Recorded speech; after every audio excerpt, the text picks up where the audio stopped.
Thank the gentleman for yielding. Madam Speaker, let me be clear. Last week's violent attack on the Capitol was undemocratic, un-American, and criminal. Violence is never a legitimate form of protest. Freedom of speech and assembly under the Constitution is rooted in nonviolence. Yet the violent mob that descended upon this body was neither peaceful nor democratic. It acted to disrupt Congress's constitutional responsibility. It was also an attack on the people who work in this institution, members, staff, and the hundreds who work behind the scenes so that we can serve the American people. The greatest statesman in the history of our country understood that the most dangerous threat to freedom is lawlessness. A young lawyer named Abraham Lincoln famously said, "There is no grievance that is a fit object of redress by mob law." Yet for several hours last week, mob law tried to interfere with constitutional law. Some say the riots were caused by Antifa. There is absolutely no evidence of that. And conservatives should be the first to say so. Conservatives also know that the only thing that stops mob violence is to meet it with force rooted in justice and backed by moral courage. And last week we saw mob violence met by courage, sacrifice, and heroism from the brave men and women who protect this institution every day. But for the bravery of the Capitol Police, the destruction and loss could have been much greater. We owe them a tremendous debt of gratitude. The loss of Officer Brian Sednick and Officer Howard Lindmagood is tragic and heartbreaking. We mourn their loss, remember their lives, and continue to pray for their families and loved ones. The officers of the Capitol Police deserve our eternal thanks. We will never forget the dangers they faced, the determination they showed, or the sacrifices they made. And make no mistake, those who are responsible for Wednesday's chaos will be brought to justice. Which brings me to today's debate. I believe impeaching the president in such a short time frame would be a mistake. No investigations have been completed. No hearings have been held. What's more, the Senate has confirmed that no trial will begin until after President-elect Biden is sworn in.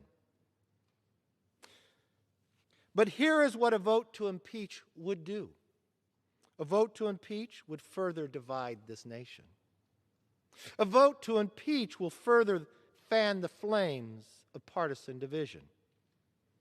Most Americans want neither inaction nor retribution. They want durable, bipartisan justice. That path is still available, but is not the path we are on today.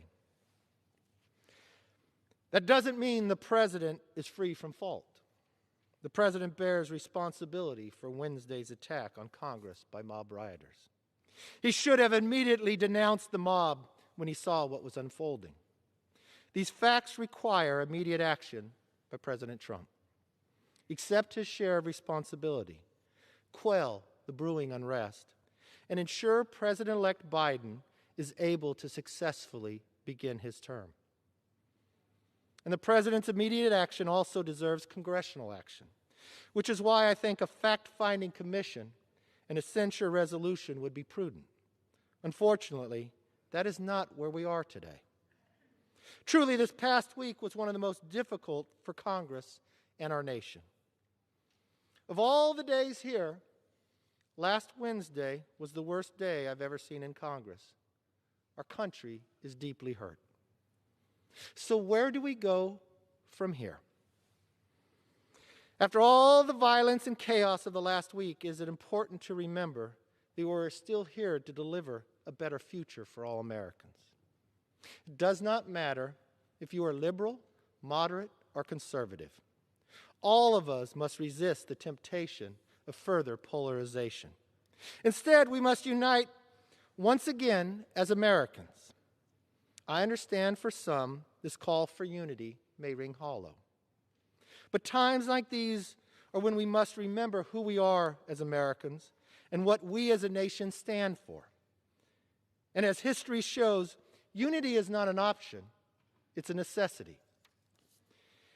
It is as necessary today as it was at the start of our country. I want us all to think back to how John Adams and the Federalist Party handed power over to Thomas Jefferson and his party after the election of 1800. That election, and indeed that era, was one of the most divisive ever. Partisans used every dirty trick in the book. They demonized each other, dismissed reasonable dissent, and described their opponents as seditious. Sound familiar? The election of 1800 could have destroyed our young nation. But instead of breaking us, it helped us bring us together, thereby preserving the world's last best hope of freedom. After a hard-fought battle over the Electoral College in Congress, Adams conceded. And a peaceful transfer of power, the first in American history, took place. Jefferson, for his part, put aside the division of the era and preached forgiveness, yes, unity. In his first inaugural address, he famously said, "Every difference of opinion is not a difference of principle." Jefferson and Adams did not end every difference of opinion that existed in America, nor did they try. In a free country as big and diverse as ours, that would be impossible. What they did was more important. They recognized a deeper unity, a unity rooted in the famous proposition, "Both men helped to write." At a critical moment in history, our founders chose peace, liberty, partnership over tension, division, and partisanship. For the sake of our country, we must make the exact same choice. We have already begun. Last week, despite the lingering shock and amid the windows still broken, we did what all healthy democracies do. We debated and we voted. In this country, we solve our disputes at the ballot box and through debates and votes on the floor of this exact chamber. We did our duty then, and we must do more.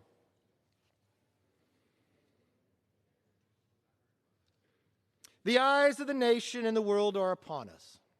We must seize this opportunity and heal and grow stronger.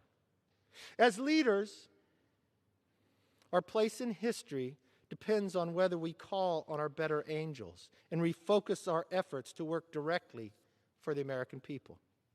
United, we can deliver peace, strength, and prosperity our country desperately needs. Divided, we will fail. What we saw last week was not the American way. Neither is the continued rhetoric that Joe Biden is not the legitimate president. Let's be clear. Joe Biden will be sworn in as President of the United States in 1 week because he won the election. And the presidency in this Congress will face immediate challenges that must be addressed. I stand ready to assist in that effort with good faith, goodwill, and an open hand. The United States remains exceptional. We remain extraordinary. In the coming weeks and months, we must work together, all of us, to recharge the light of our shining city on the hill. History has shown us a way. History has given us a path. Just as Adams and Jefferson has shown, now is the moment that we should do the exact same. In these trying times, may God continue to bless America. And let's chart a course that history will repeat, but not what's happening today. I yield back.